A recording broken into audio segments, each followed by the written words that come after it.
بستامی رحمت اللہ علیہ وقت کے اولیاء ہیں۔ ایک شخص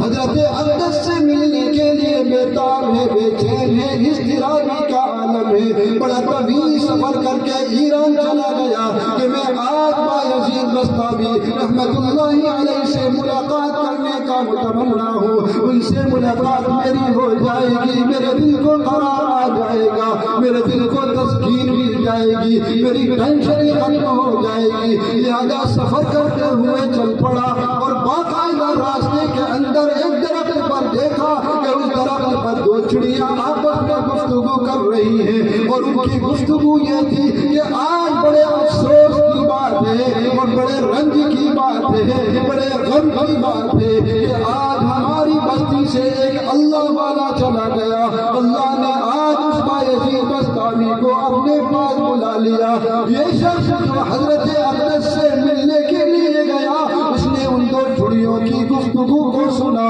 سن کر کے بے ہوش ہو گیا۔ جب ہوش میں آیا، کسی نے دیکھا کہ آپ بڑے نہیں شہید میں، کمزوری آپ کے جسم کے اندر نہیں ہے، لیکن میں جاننا چاہتا ہوں کہ آپ باقاعدہ اتنی زبردست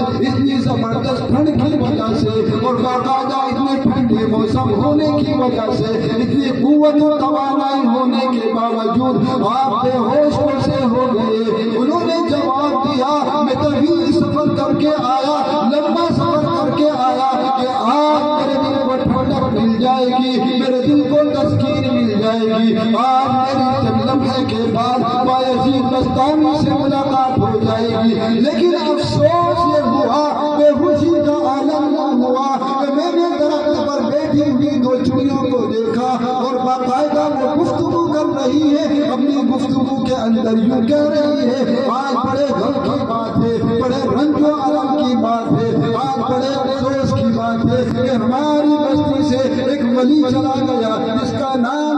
بایزید بستامی رحمت اللہ علیہ ہے۔ اس لیے مجھے فکر ہوئی کہ آج اس مقصد سے میں یہاں آیا، اس بستی کے اندر آ گیا، آج میرا وہ کام نہیں ہوا، میں اس سے محروم رہ گیا۔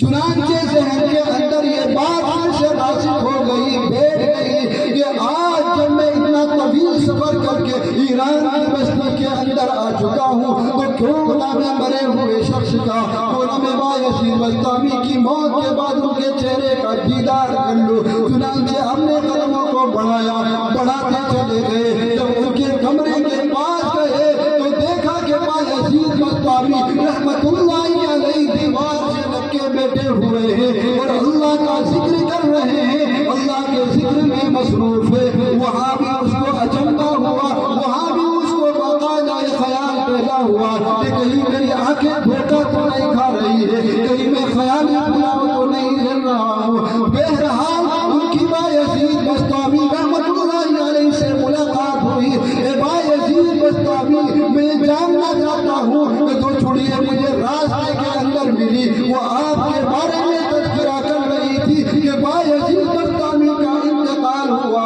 میں بڑے رنج و غم کے اندر مبتلا ہو گیا، لیکن میں آپ کو دیکھ رہا ہوں کہ آپ باقاعدہ رحیم شریم ہے، آپ کے چہرے انور پر مسکراہٹ موجود ہے، آپ کا چہرہ نواری ہے اور باقاعدہ آپ بیٹھے ہوئے ہیں۔ مجھے یہ بات سمجھ نہیں آ رہی، میں آپ سے یہ جاننا چاہتا ہوں کہ ماجرا کیا ہے۔ بایزید بستامی رحمت اللہ علیہ کہہ رہے ہیں کہ تمہیں نہیں پتا، وہ جو چڑیاں درخت پر آپس میں گفتگو کر رہی ہے، میرے مرنے کی خبر دے رہی تھی، وہ یوں کہہ رہی تھی کہ آج بایزید بستامی اللہ کو پیارے ہو گئے۔ وہ حق بات تھی، سچ بات تھی، حقیقت میں اللہ تبارک و تعالیٰ کی جانب جا چکا تھا، میری روح پرواز کر گئی تھی۔ یوں فرمایا پھر آپ زندہ کیسے ہوئے؟ یوں فرمایا کہ جو لوگ اللہ تبارک و تعالیٰ کا ذکر کر رہے ہوا کرتے ہیں، جو اللہ تبارک و تعالیٰ کے ذکر میں مصروف رہا کرتے ہیں، حقیقت میں وہ شخص زندہ ہوتے ہیں، حیات ہوتے ہیں۔ اس گھڑی آپ کی چڑیوں سے ملاقات ہوئی، اس وقت میں اللہ کی یاد سے غافل ہو گیا تھا، میرا ذہن ادھر ادھر بھٹک گیا تھا، اس لیے ان چڑیوں نے صحیح فرمایا، ان چڑیوں نے حقیقت بیان